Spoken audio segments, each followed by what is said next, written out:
Drake London was their first round pick, drafted number 8 out of USC. Thoughts on Drake London? I like Drake London. I like this landing spot for him. Clear avenue for targets and target share with this team. So obviously the Calvin Ridley news. He is kind of their speedster. He is their big receiver to be able to go across the middle. Like it's going to be interesting to see how the Falcons truly choose to utilize him.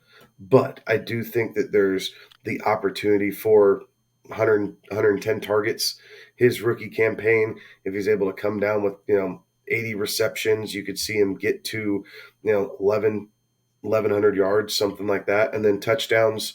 You want to see somewhere between 5 and 7 to kind of make it worthwhile.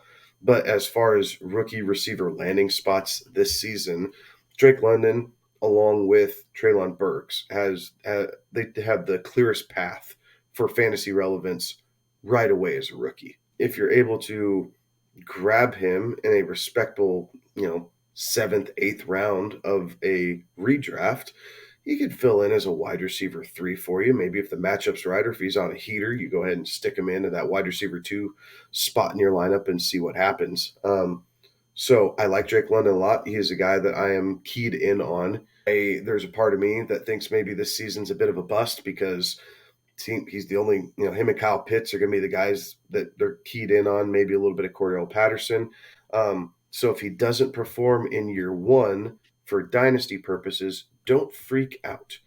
Understand what's happening in the offseason, because if Calvin Ridley is coming back and you pair Ridley up with London and Pitts, I think Drake London has a much better year 2 than what he could potentially have in year 1. Yeah, Drake London's a guy that is one that I would be looking at in probably the 8th round. That's probably about where I'd be targeting him, is somewhere in about the 8th round on that one. Like looking back through a lot of his college tape there and watching him go back through that, he's known as a contested catch guy.